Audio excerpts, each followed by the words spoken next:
It's 26 degrees Celsius in Nigeria, in Abuja, Nigeria's federal capital territory. Good morning and welcome to Sunrise Daily, your daily dose of sunshine. It doesn't matter what is happening around you.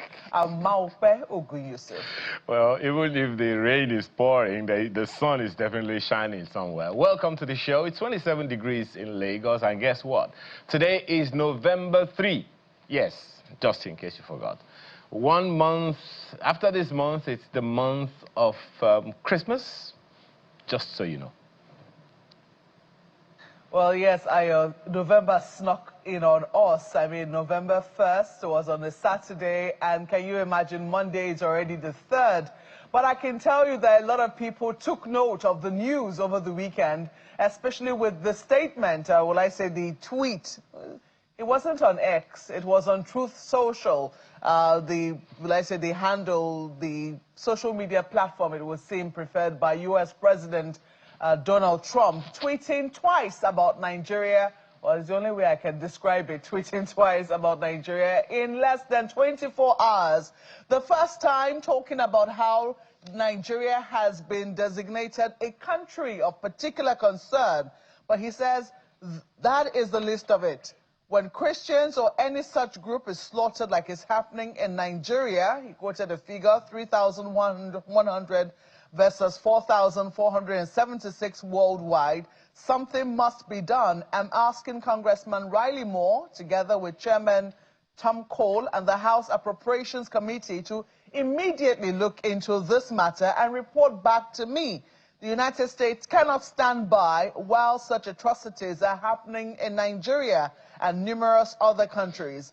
We stand ready, willing, and able to save our great Christian population around the world. I mean, that statement had his name there, Donald J. Trump, President of the United States. And just while we thought that, oh, this has now been referred to Congress, and perhaps Nigeria and Nigerians might have a chance to be able to make their case with the United States Congress and bring, to help with the investigations. After all, this was supposed to be investigated, looked into the matter. Shortly after, we saw another statement, again from the president, saying if the Nigerian government continues to allow the killing of Christians, the USA will immediately stop all aid and assistance to Nigeria and may very well go into that now disgraced country, guns are blazing, to completely wipe out the Islamic terrorists who are committing these horrible atrocities. He says, I'm hereby instructing our Department of War to prepare for possible action. If we attack, it will be fast, vicious, and sweet, just like the terrorist thugs attacked our cherished Christians. Warning, the Nigerian government better move fast. Well, in response, we have seen the president of Nigeria, Bola Ahmed Tinubu, issue a statement signed by himself, not by any aid. This statement was titled, Nigeria stands firmly as a democracy governed by constitutional guarantees of religious liberty. The statement reads, since 2003, our administration has maintained an open and active engagement with Christian and Muslim leaders alike, and continues to address security challenges which affect citizens across faiths and regions. The characterization of Nigeria as religiously intolerant does not reflect our national reality, nor does it take into consideration the consistent and sincere efforts of the government to safeguard freedom of religion and beliefs for all Nigerians. Religious freedom and tolerance have been a core tenet of our collective identity and shall always remain so. Nigeria opposes religious persecution and does not encourage it. Nigeria is a country with constitutional guarantees to protect citizens of all faiths. Our administration is committed to working with the United States government and the international community to deepen understanding and cooperation on protection of communities of all faiths. This was signed by Bola Ahmed Tinubu, GCFR, President of the Federal Republic of Nigeria. The question for a lot of people, I mean, given the fact that President Trump had 2 statements in less than 24 hours, is if Nigeria is reading this correctly as a question of religious tolerance. Because this has now been laid at the table of jihadists who were told are targeting Christians. But it appears the Nigerian government is interpreting this to be a question of tolerance. Well, I'm not doing the talking all alone this morning. Ayo and I have 2 very, special guests who have great experience in these matters. Right here in our studios, we have Captain Bish Johnson, who is a retired U.S. Army personnel, defense and political affairs analyst as well. He's written an article in the wake of this statement.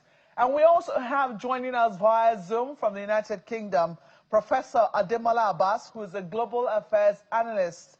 Gentlemen, thank you so much for joining us on Sunrise Early this morning. Thank you for having me. Prof. Thank you for having me. Great. It's good that I can hear you loud and clear. Well, let me start with you, Captain Bish Johnson. You, in your own writing, you have said this is no ordinary moment in global affairs. What do you think is happening? How are you reading and interpreting this situation? Okay. Yeah, good morning and thank you for having me. I think in your intro, you correctly deduced the fact that we are incorrectly reading what the Americans are reading. We are reading this thing as a matter of intolerable religious practice. The Americans are reading it differently. They're reading it as, here you have Muslims, killing Christians. Now, that's the element of both local and geopolitics involved in this thing. And the local politics is this. This is good for Donald Trump.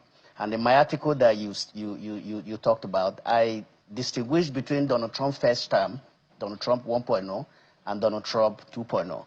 And I also differentiated it from the administrations of Biden and Barack Obama. This Donald Trump 2.0 is an administration that first and foremost, they will shoot first before they ask questions later. It is not what he had in his previous administration where they will first ask questions before they shoot. And that's why we have to be very, very careful how we deal with this situation. I am happy with the statement that was directly issued by Mr. President. I think that statement is correct. I don't think that this current administration should take ownership of what happened in Buhari and Jonathan's administration, because everything that is happening in Nigeria is public knowledge. We know, the world knows that Nigeria has insecurity problem, just like we know that America has gun problem. So for Mr. President to talk about 2023 to date, that is the right way to go. Don't take ownership of Buhari's administration. Don't take ownership of Goodluck Jonathan's administration. Just engage Mr. Trump, because this is a very highly unpredictable administration. We've seen what is going on in the Caribbean Sea, off the coast of Venezuela. And I know that politicians and scholars will be talking about international laws. Donald Trump does not follow international laws. If he did, he wouldn't be in the Caribbean Sea. If he did, he wouldn't be deploying USS Alford down to the Caribbean Sea. The Israelis, as you see, did not listen to international laws. So this is not a time to talk about international law and speak long grammar. This is a time to engage and get practical results, because this is a very unpredictable administration. If they decide to come into Nigeria, I don't see the capability that we possess in this country to stop them. It's a matter of seconds. They've taken over our airspace. And this is something we must engage them and prevent it from happening. And we should be able to present our case in a very genuine and concise manner, accept that we have a problem. There's a problem in Nigeria. There's a problem. And why I say that there's an element of local and international geopolitics in it is this. Why is it now, after the UN General Assembly speech by the Vice President? You see, before now, I understood that the centerpiece of Nigerian foreign policy is Africa. Africa is the centerpiece of Nigerian foreign policy. I don't know at what point we had deviated from that foreign policy and now made Palestine the centerpiece of Nigerian foreign policy. This is a very sensitive and explosive discussion, which we have no business engaging in, because we already have our own problems that we are dealing with, and we ought to focus on those problems that are of direct interest to Nigeria and stop engaging in things that we have no business engaging in. If you look at the issue of Russia and Ukraine, largely, African leaders had maintained what I call strategic neutrality by remaining silent in that war. And that is what we need to adopt. We need to maintain strategic neutrality in issues about Palestine so that we don't go the way of South Africa. You see what is happening in South Africa? What is happening between the US and South Africa is as a result of direct consequence of South Africa's action against Israel, taking their leaders to International Criminal Court and all that stuff. And this is what Donald Trump and his evangelical Christians in America are reading.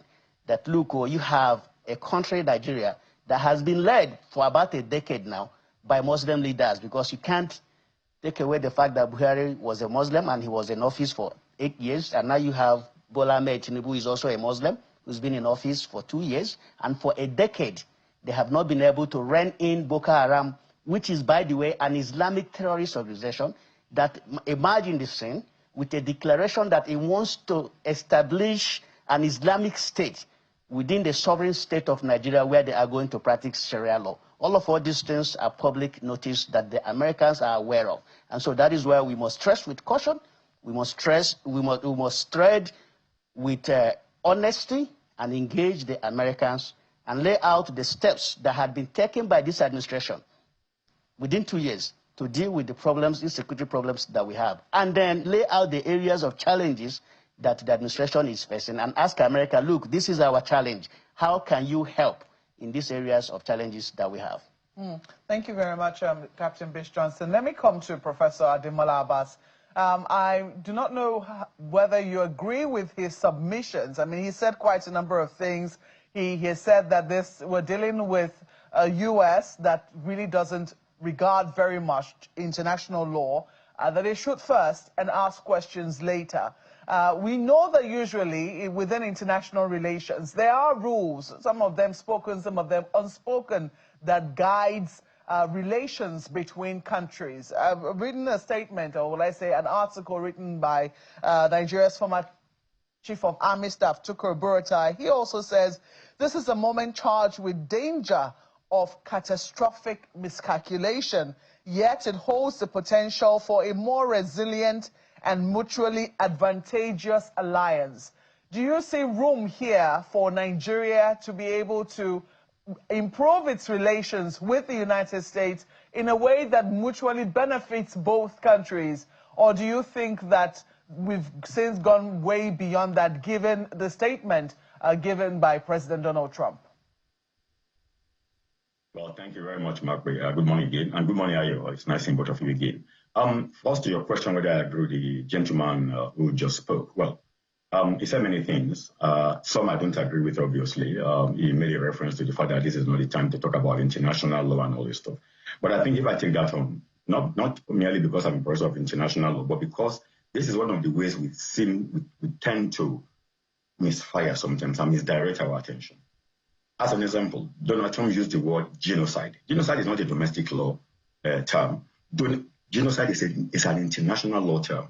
And Donald Trump has a specific reason for invoking genocide in this particular situation. Let's forget whether he invoked it in the Gaza one other places that he should have, or the US should have, but at least he's invoking it in it.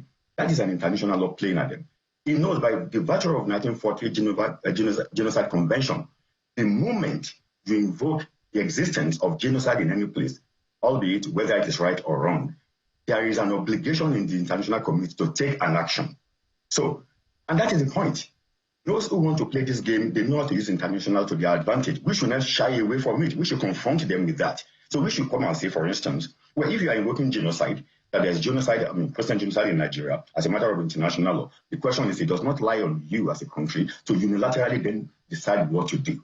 Because Genocide Convention lays out the procedures to be followed if there is genocide in place. That's just to show that we cannot shy away from international law at all, because they are very, very smart in doing that. Now, having said that, look, on the question of whether there is an opportunity here between Nigeria and the US to improve their relationships, that presupposes there's a breakdown of relationship between the two countries. Obviously, yes. If there was no breakdown, I don't think we'll have got to this particular point. in our relationship with the United States, as an example. But then we need to take a step back before we get lost in the whole narrative, all this here and there, whatever is flying around. How did we get here, Mark? It's a critical question. How did we get here? I've read so many things, people saying there was genocide, there's no genocide. That is not the issue here. The issue is, as a country, we are dealing with a mammoth problem of insecurity in our country, in which perception plays a critical role. And I'll be the first to say, like everybody else, killings in Nigeria today have become so brutally normalized. In fact, it has become completely banalized. So we've got the banality of evil on a daily basis in our life. About 3 years ago, some people went to a church in Owo, in Ondo State, and killed so many Christians in a church. In Plateau State today, in Benue State today, part of Nasarawa and so on, a lot of Christians have been killed. But also, a lot of Muslims have been killed too. Bullets do not discriminate between, Muslims and Christians. That is one argument. So today, we don't even need the America to tell us, to designate us as a country of particular concern, CPC, whatever you call it. We should know we are unto ourselves, are become a country of particular concern, or even unto ourselves. We don't need the third party to tell us that. Now, how did we get here? It's a very important question. This is not the first time Nigeria has been designated by CPC. Trump 1.0 did it, don't forget. Biden came in 2021, took us from that list. By the way, in that list, you have Saudi Arabia, you have North Korea, you have China, and some other countries in the world that are still on that list. Biden came and took us from that list. Now, in the same year, 2021, there was an bipartisan report on the issue of the International Religious Freedom Act, IIF, which there were issues about. Now, the question is, what did we do about that report in 2021?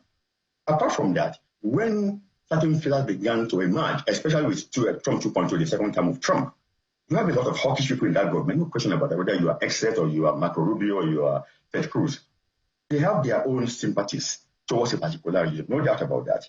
Then the question is, what did we do when they began to send, people to Nigeria to come and investigate what is going on in the country? And they will go to specific areas, Benue State, Plateau State, and places that will justify whatever report they wanted to do. What did our government do as a people to counter that? It seems to me we've taken a chill pill for too long on this matter.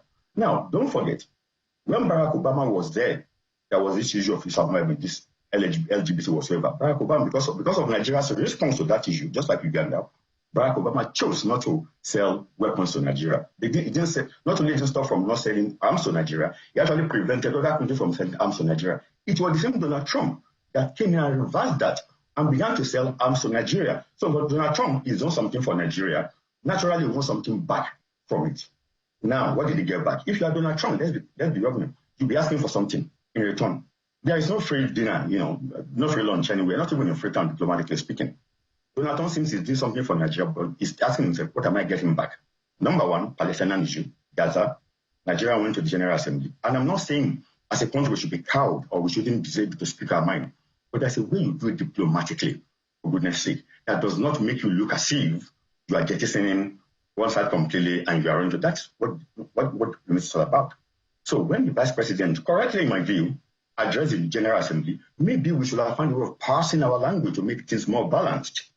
Donald Trump read that. Then do not forget, on the issue of Venezuelan criminals, Nigeria, Donald Trump made it very clear then, if you remember, that Nigeria must take these criminals, otherwise Nigeria will pay for it. Look, we don't have to buckle because of that. We don't have to say, well, because you said that, Mr. President, we are going to jump into this. No. But there's a way diplomacy plays a role in that. We didn't do that. That's the second thing, as an example, that probably Donald Trump will be looking for something for that he didn't get. Then, fast forward. This happened. What has been our response so far? What has been the response of the Ministry of Foreign Affairs? We don't even have any ambassador at the moment that could interfere between Nigeria and the US. So things degenerated to this level because I think as a people, if we are honest people, each other, I think we become a bit complacent in the way we've approached some of these issues, in the way we've tackled the issue of insecurity in Nigeria. Any society, whether you're killing Christians or Muslim or traditional worshippers, that you are killing people are being killed. On the scale Nigerians are being killed today, you don't need any third party to tell you your country has become a CPC. Now, that does not mean that the government has become tolerant to that. I disagree with that. I don't think our government has become tolerant of, killings at all, whether you are killing Muslims or Christians or whatever. I don't believe in that narrative. But the question is not how much I believe. is what the government is doing to counter that narrative as and when they arise, not when things get to this boiling point. Having said that, Margaret, I think we've got to a crunch place now in which, as a people, we must make a choice. How do we engage with the Americans on this? And make no mistake, all those who are saying the U.S. cannot attack us, they haven't got any sense of history. I'm not saying the U.S. will attack us. There's a difference between can they attack us or will they attack us? There are two different questions. Don't let them get to them. But what is important here is how do we diplomatically resolve this logjam? For me, that is the critical point. And I think Nigeria has a golden opportunity here to step forward and say, look, mistakes have been made, no doubt. We've learned some lessons. We need your partnership like any major Western partner. We need your partnership to be able to defeat insecurity in our land, whether it is, again, Christians or Muslims or whatever it is. So far, innocent people have been killed on a daily basis. We need help and we need to move decisively. For me, I think that is where the opportunity lies. It's the ability of Nigerian government to say, look, we're not going to engage in, combo diplomacy. We're not going to engage in megaphone diplomacy. We're not going to do that. What we're going to do is to have a constructive way of engaging with our international partners, including the United States, to be able to say, look, it's high time we began to take some serious actions to be able to lay to rest the issue of insecurity in our country. So I do think there's an opportunity here for Nigeria and the United States to be able to improve their relationship. Oh, well, both our guests, I can see that you both see opportunities. But I'm wondering, this statement, I mean, we saw one statement from the Ministry of Foreign Affairs before we saw that of the president. I'm just wondering whether you think that the presidency is reading this correctly. Nigeria seems to be interpreting this as a question of tolerance, it will seem, between Christians and Muslims. But when you look at the statement, it's about jihadists, Islamic terrorists. Do you think that Nigeria is being careful or is a misinterpretation of what the U.S. is saying? Well, I don't think it's a misinterpretation of what the U.S. is saying. I mean, it's normal that when you are looking at something, as an example, if you are myopic, if you have, short-sightedness, and I am long-sighted, and we are looking at the same object, if I don't have my my glasses on, I will look at this thing differently from the way you are looking at. We are looking at the same thing, but we are giving different report. Now, it doesn't mean that one is being deliberate in evading what you are, or in reinterpreting what you are saying, or what he is saying from a way that from what you are saying. But what is important, as far as I'm concerned, it's not just a question of whether Nigeria is reading it rightly or wrongly. It's what Nigeria is prepared to do with the core issue here, whether it is a classification of genocide or not. The only thing U.S. is talking about is that Christian lives are being, tampered with in Nigeria, being decimated in Nigeria. You can extend that to say there is no more sanctity of life in Nigeria, whether it's Christian life, Muslim life, pagan's life, whatever lives are no longer sacrosanct in our country. And for me, that should be the focus that we should be concerning ourselves in. We won't engage, as an example, in trading wars and war. For instance, when I read what President Trump said about Nigeria being a disgraced country, some people want to get one with that. That why is it calling our country disgraced? Is it simply because, we've not been able to tackle insecurity? Then if that classification is because of that, there are so many disgraced countries in the world, including the U.S., that after almost 200-something years has not been able to tackle the issue of gun violence in that country. But when you go on that level with Donald Trump, you're making a mistake. Donald Trump is a president who uses the word he deems fit. Even his own colleagues in government, he will call them Sleepy Joe, Crooked Hillary, and this and that. The mayor of London here, he used very uncomplimentary terms on him and so on and so forth. So you don't focus on that. That is Trump's personality. That is Trump's character. Don't waste your time on that. Focus on the issue. What is the issue? For me, the salient question is, why are Americans getting this, at this point in time, getting so wound up on what is going on? They've been there for a long time, but you have to be fair. To whom much is given, sometimes a lot more is expected. The U.S. has been a partner of Nigeria. They've trained our military. They've done so many things. They've allowed weapons to be sold to us. And so they have a right to ask. For me, if Trump has said, look, I'm not happy with Nigeria because of the way Nigeria is allowing its people to be killed, that would be more acceptable than to focus only on Christians. Because at the end of the day, as a so-called leader of the freedom world, life should matter to you, whether they are Muslims or they are Christians, whether they are, no matter what they are. At the end of the day, life should matter to you, not just focusing on Christians alone. So I think we should take a step back And that's actually a sincere question. That from here, how do we go forward? Well, you know, some people would say that wasn't a mistake. That focus on Christians wasn't a mistake. And I think that's where a lot of Nigerians have expressed concern. Sure. Because we're not just ethnically diverse people, we're also religiously diverse. Very, and we know that for many years, we've delicately managed this balance between Christians and Muslims. And those who have said, look, we need, I mean, look, in 2023, it was a major issue, the fact that we had a Muslim ticket from the All Progressives Congress, and it was, you know, something that the opposing parties tried to, you know, use to demarcate, because we know that traditionally, whenever it is we have a Christian from the South, usually it will be a Christian from the South, you will have a Muslim from the North, or vice versa. But in this instance, the person who was coming from the South was a Muslim, which made it very, very... So we know that this is potentially something that has the power to be combustible in our country. And so some people have said, is it that the United States, with all of its knowledge of Nigeria, is it that they're not aware of this? Or has this been intentional to create some effect in Nigeria, since, you know, some predictions have not come true before now? What was your own reading of that? Well, like I stated earlier, you have to make a distinction between Trump 1.0 and Trump 2.0. 1.0, he had experienced people in foreign affairs and the military. Now he has people who are telling him the things that he wants to hear, not the things that he needs to hear. Now, there's the reason why the statement he made alluded to the fact that Muslims, Islamic terrorist organizations are killing Christians, because he wants to establish the premise of genocide. Because if Muslims are killing their fellow Muslims, it's not genocide. If Christians are killing their fellow Christians, it's not genocide. But when you have this, when you say that Muslims are killing Christians, you are trying to lay a foundation. It is the same foundation that was laid in the issue of South Africa, where they said that ANC-led government, which is predominantly black, were taking lands away from minority white farmers, and in some cases killing them. And we saw what that led: expulsion of South African ambassador from Washington, and imposition of tariffs on some major exports products of South Africa. So this is the direction that Donald Trump and his supporters are going. Now, it's not a coincidence that the senator who is, you know, making this argument in Senate is Senator Ted Cruz. Ted Cruz is an evangelical Christian who is from Texas. Texas has one of the largest population of Nigerians, particularly in the Houston area where you have Sugarland. And these Nigerians are very well read, they are rich, they are doing fantastically well in America, and some of them, a lot of them are conservatives that contribute to Ted Cruz's campaign, and they are his friends. He hears from them.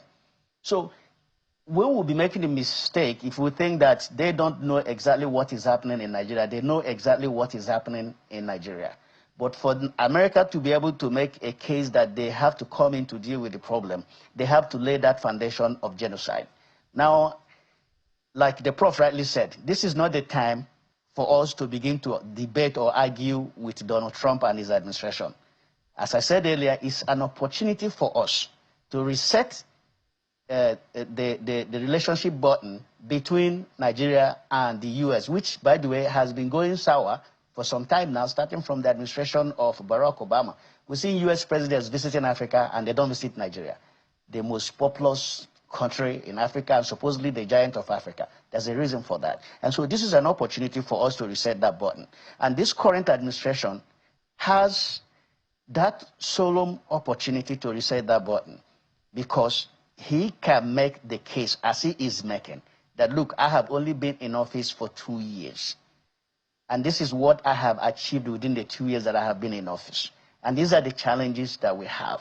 We are willing and ready to work with you to deal with those challenges as against going to take on Donald Trump and his administration.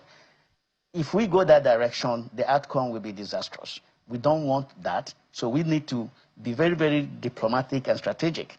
And I have to say this. Anytime we find ourselves on a global stage, we should be measured in how we present certain things. The Palestine issue is a very sensitive matter that ought to have been balanced or even left out completely. I didn't see any benefit in making that statement. I didn't see any benefit accruing to Nigeria in making that statement. I also do not see any harm that would have cost Nigeria had we stayed off that comment, like most countries did, and maintain strategic silence or strategic neutrality on the issue of Palestine and Israel. Yeah, but the United Nations, a lot of people will argue, was formed for the reasons that we're seeing what is happening in, to prevent that sort of situation, that no country should have to face that, or no group of people on earth should have to face what we've seen in Palestine. I completely agree with you. But you also need to agree with me that the United Nations, as far as I am concerned, and not just me, and so many other people, is more or less like a stage where people go to talk. It's more of talk and less of action. Because United Nations was there when Russia invaded Ukraine. Ukraine is a sovereign nation. We've seen what is happening in Ukraine. The United Nations has not been able to stop the humanitarian disaster and catastrophe that is taking place in Ukraine. We've seen what is going on in Sudan. There are people dying in Sudan today as we speak. It's just that the media is not focusing attention in Sudan. The United Nations has not been able to solve that problem. You saw what happened in Gaza. The United Nations was almost powerless. In fact, powerless in stopping what the human catastrophe that took place in Gaza.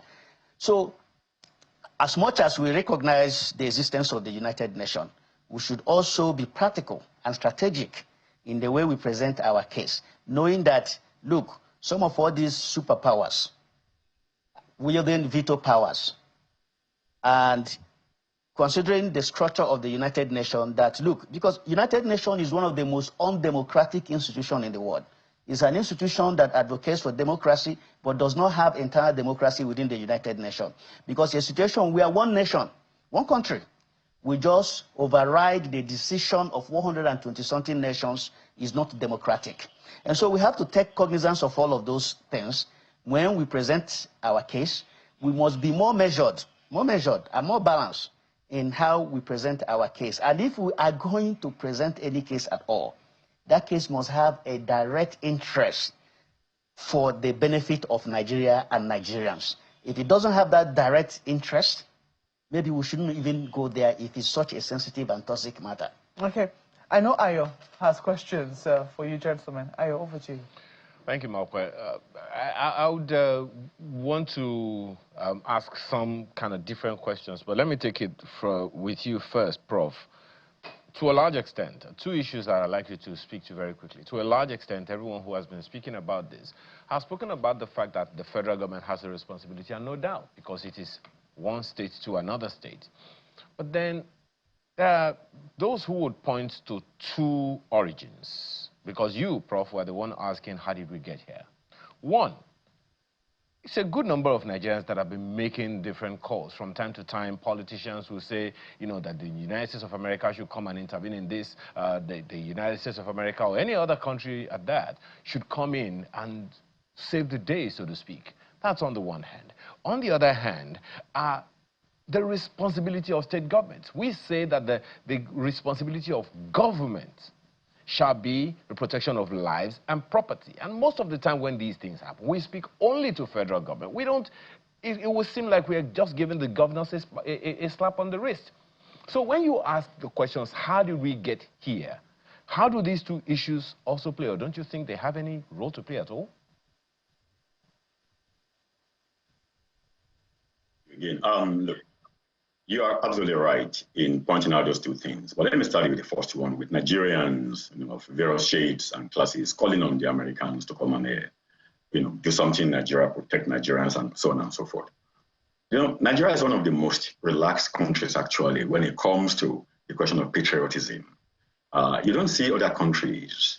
I worked for African Union for some time in Ethiopia, and I can never imagine for the life of me an Ethiopian standing up, especially during the reign of Mengistu, and you're calling on foreign countries to come and protect your country, or come and protect your people. But Nigeria is a very and that is why when people talk about how undemocratic Nigeria is, I back a bit, because I think we mix a lot of things in the process. So Nigeria is a place where a lot of people have freedom to talk, to say whatever they want to say, whether we have an election. Look, during the election 2023, I was in your studios a lot. A lot of Nigerians were calling, no, come and stop this government from taking over, come and stop Ashiwaji from taking over, come and stop it. You are just making this kind of calls. And the Nigerian government just sort of takes everything under its chin. Let me be honest with you. We need to balance the freedom of expression with also your responsibility, the civic duties of, Nigerians as a people. We need to balance it. I'll just sort of remember what I think was Obote said in Uganda very jocularly at a point in time. He said, look, he said, in this country, we have no problem with your freedom of expression. It is freedom after it that we are concerned with. He was the president. He was saying that people are free to say whatever they want to say. But look, we hurt our countries even by our own actions. We deprecate our countries so much. And I keep on pointing to some examples. What happened in the US on January 20, 2020, the invasion of the Capitol, which is supposed to be the seat of, the iconic seat of democracy in the world. Before our very eyes, the Americans turned the narrative into, oh, they are tourists. That came from Donald Trump himself, that there were tourists who visited the Capitol, and there was people who were insurrectionists at the end of the day. Fast forward, last year, the election that brought in Donald Trump, we saw Elon Musk freely distributing money in some states in America. I'm not talking about distributing money, cash for people to go and vote. You never saw at that point in time the American media saying it was vote buying, it was this. So we are quick to deprecate ourselves as a people. And that is, just as you said, you have a lot of Nigerians calling on Americans. Government must find a way of balancing this kind of thing and say, look, we have a responsibility to ourselves as a people. Whenever anything happens, we don't have to keep on jumping and calling, foreigners come and intervene. But then the question you must ask yourself as a government before you do that is, are you doing enough to give people the confidence for them to rely on your effort and not to invite international actors or third-party or third-state actors? That's a very important question that you need to ask. On the question, the second one, look, anytime we talk about federalism in Nigeria, I don't know what to say, because what we have in Nigeria today is not really a federal system. State governments today are just like Boy Scouts as far as I'm concerned. They're just like appendages of the federal government. It's only in Nigeria that I see a federal government that is dictating to state governments what they should do. State governments need to evolve on their own, and people need to hold them very accountable. We need to hold our governors accountable. Okay. In the last 2 years, we've seen a lot of improvement, a lot of increase in terms of what the amount of money that goes to state government. Where do this money go? You now see state governors buying private jets. I mean, you're talking about governors buying private jets and begin to wonder, are they executive directors of companies? No, they are executive directors of states. I think quite a significant statement have been made, Prof. My sincere apologies, because I know that we are running out of time, and that is what you have said, that we need to hold the governors a lot more accountable than we do. One question for you, Captain Bish Johnson, and then my colleague can take over. You said earlier that we shouldn't just take this, whatever President Trump is saying, as just one of those things. That you have made references to certain things that, look, this is not just a matter of religious intolerance or that there could be more to it. How about this angle some other people are talking about? That the U.S. was probably waiting for an opportunity to retaliate in a way concerning the import ban that the federal government proposed much earlier in this year. The U.S. president, the United States, through one of his representatives, the trade representative, has spoken and said, look, this import ban, this your Nigeria First initiative, is already telling on businesses in America, and there are going to be consequences. Is that also, in a way, for you, a surreptitious way of getting back at Nigeria with this particular intervention, or you think that doesn't count, Captain? It does. Obviously, it does. Yes, obviously it does. We have to look at a range of issues, right? As I stated earlier, there's local politics to it, and there's geopolitics to it as well. And so it's not just one issue. The issue of religion, there is no question of religious intolerance in Nigeria. Every Nigerian has a right to worship whoever or whatever they want to worship. That is not the problem of Nigeria. But we have to make that case that we don't have religious intolerance in this country. The truth of the matter is that because of decades of insecurity, a lot of Nigerians have lost hope and trust in their government ability to protect them. That is why, as you said earlier, you hear Nigerians calling on foreign nations to come and protect them. You saw what happened during the other protests in Kano, where young people were carrying flags of foreign nations and calling on those countries to come and intervene. That is because there is a trust gap and lack of confidence that the public has in their government. So, direct to the question that you asked, all of these factors are playing out. You looked at the issue of the comment that was made by the Vice President at the United Nations. You look at what people are telling Trump and Ted Cruz in Texas about how Nigeria has a Muslim president and vice president, which is a deviation from tradition. And you look at the embargo that you're talking about. Donald Trump is a transactional president. Like the Prof pointed out earlier, he does not engage in anything that does not bring benefit to America. And so he is looking at all this range of issues and making the determination. Unfortunately, because of the failure of the several administrations in this country to rein in insecurity, and I lay the blame mostly on President Muhammad Buhari, because I was one of those who supported him on the basis that as a former military leader, he could rein in insecurity in Nigeria. And as a matter of fact, in his maiden address to the nation the day he assumed office, he categorically stated that we cannot say that we have defeated Boko Haram when you have some Chibogias that are still being held hostage. It's unfortunate that the former president completed his 8 years, passed away, and we still have some hostages being held captive by Boko Haram. And so all of these things are the things that we need to consider. Let's not assume that America doesn't know what is happening in Nigeria. They know exactly what is happening in Nigeria. They are hearing from Nigerians. But the president started off correctly, like I said. And I also read the statement that was issued by the former Chief of Army Staff, Borotai. This is a very dangerous time in international politics. Most of the international laws that used to take hold in foreign relations are no longer holding because powerful nations are going against those laws. And so we need to take cognizance of that. And before we take, as we take the steps that we are taking, we shouldn't make argument based. That's why I said, you know, we don't have to look at international law when we make our case. If we go there and start debating international law with Donald Trump, it's going to backfire. We need to go there and tell Donald Trump, look, the only reason why Donald Trump invoked genocide is because he wants to lay a premise for him to be able to come into Nigeria. It's the same card he played with South Africa, and that is the card that he's playing in Nigeria here. And that is why he's saying Islamic terrorist organizations are killing Christians. He had to make sure that he put that Islamic before the terrorists to establish that you have Muslims that are killing Christians to get a justification for whatever action that the Americans want to take. Captain, as we wrap up now, I just want to, in 30 seconds, if you can, you know, what do you want to see Nigeria doing? Well, what I want to see Nigeria doing is what Mr. President has already done.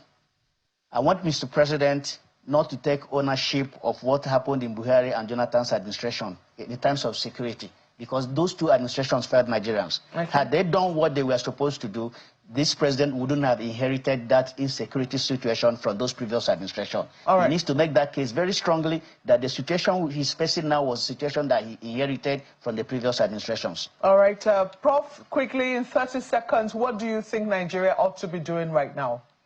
Well, Marco, first we need to engage more diplomatically with the Americans. Why don't we have an ambassador at this point? Why don't we have ambassadors globally that can interface with those countries and our country, number one? Then number two, we need to be more proactive when such issues as we are dealing with now begin to emerge. We don't wait until, you know, this thing comes, you know, to our face. Then number three is that we need, is very important, Nigeria needs to also begin to shift its attention on economic class, economic power.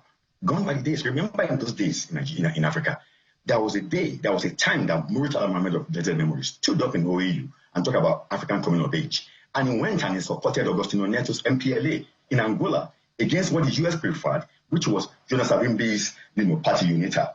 And Nigeria got away with it. And Nigeria got the whole African continent to lie behind her to be able to. That was when Nigeria had fantastic power, soft power, economic power that we were able to. Nigeria's, I mean, we've lost our way completely. It's high time we began to retrace our step and to, you know, focus on what really matters. And I think all right, focus on what really matters is a fine place to leave it. We have to thank you, gentlemen, for being with us on the program this morning. We've been speaking with Professor Ademola Abbas, who's a global affairs analyst and a professor of international law. We have to thank him for joining us from the United Kingdom. We lost him briefly there as he joined us virtually. Captain Bish Johnson, a retired U.S. Army personnel, defense and political affairs analyst. Thank you so much for being with us in our studios this morning. Thank you. Well, we take a break now. When we come back, we'll be going to Anambra because, yes, elections are slated for Saturday, this coming week, and we certainly will be looking forward to what the players are offering the people of the estate. In just a moment, please stay with us. Thank you so much for staying with us this morning. Well, the Anambra governorship election is scheduled for Saturday, November 8, and the INEC promises that it is fully ready to discharge its responsibility in the elections. But then, are the political parties also as ready as we think? Let's have a conversation with one of them this morning. The governorship candidate of Action Congress AA for the November 8 governorship election in Anambra State is with us, as you can see. Also, Jefta Ezechukwunweke. Thank you so much for joining us this morning. Thank you. Thank you for having me. Okay, now, very quickly, let me ask you, what, in your opinion, are the most critical issues for Anambra State that you think the current government is not handling creditably enough? Well, without mincing words, it is insecurity. It is in the area of security because that then is what that will sum every other thing together, both in the healthcare center, both in the economic center, both in the infrastructure center. And these sectors are summed up, are being somehow influenced by the by the insecurity, the rate of insecurity in the states. So it is insecurity, and that is it. Differently from what the government is doing right now? Can I get you again? What would you be doing differently? Because the government of the day has said repeatedly that they've done everything to ensure that they curtail the insecurity issues that you are talking about. And they have also said that it's not as bad as people make it to be. What would you be doing differently? Well, if they say it is not as bad as it is, I mean, we are not living in the moon, we are living on Earth, and every other person that the insecurity is in Anambra State is affecting are the Anambrans and also people from all walks of life in Nigeria who are somehow visiting Anambra State and coming to do business in Anambra State. So it is not something that you probably want to be politically correct and say, no, it doesn't. We have done, and it's not as much as it is as the people are saying it. No, it is as people are saying it. You could see it. This one is not a matter of going to Bureau of Statistics to say whether the crime in Anambra State or the insecurity in Anambra State is not high or it is low. It is happening.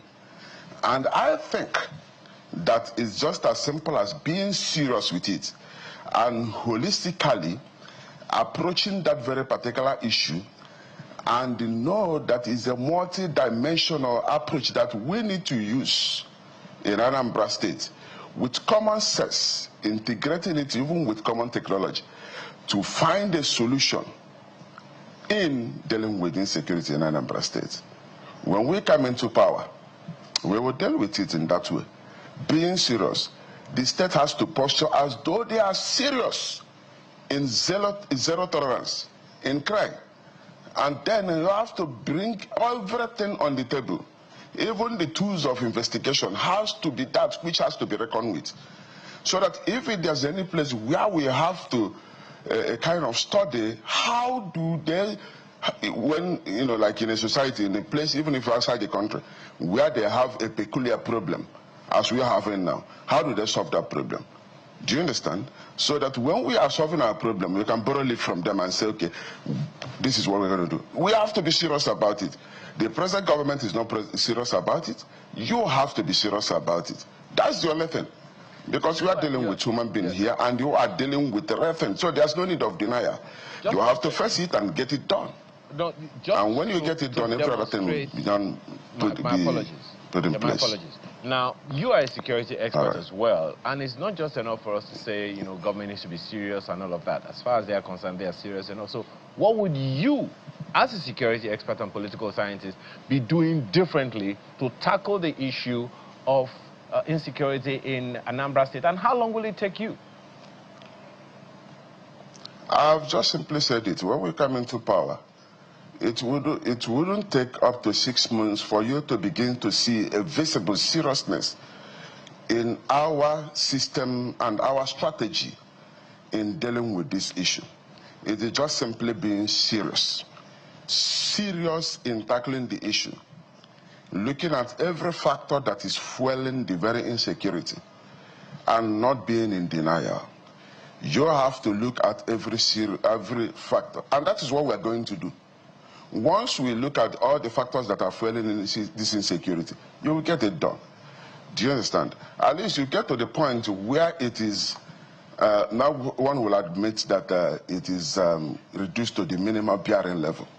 So quick that one. is it. So I am saying, let's say in 6 months after we come into respond power. to this one. 30 seconds. If you can hear me, 30 seconds. What are the issues? If you can just list them, no explanation. What are the issues fueling insecurity in Anambra State? If you can just give us a list of 3. That is, the high rate of unemployment is one of the main issue. You cannot be boasting that you are providing infrastructure. Okay. We are living in the world where the world is a global community, and we can see that even in communities that are very serious. So you consider that to be the most important issue fueling insecurity? Well, that is noted. Well, we can only wish you the best as you go into the next... the rate of unemployment in Anambra State is very high. Okay. And moral degeneration is also part of it. Okay, all right. Well, we thank you so much, and we can only wish you the best as you go into the elections on Saturday. Also, Jefta Ezechukwunweke is the governorship candidate of the Action Congress, AA, for the Anambra State Action Alliance. Action Alliance. Action Alliance, my apologies. Thank you so much again for your time this morning. Thank you. And that's the show this morning. Thank you for the privilege of being a part of the first work day, November 2025. I'm Ayo Makinde. Enjoy the rest of your day. Thank you for watching. On Top of the Hour is Business Morning. I'm Maokbe Ogun Yusuf.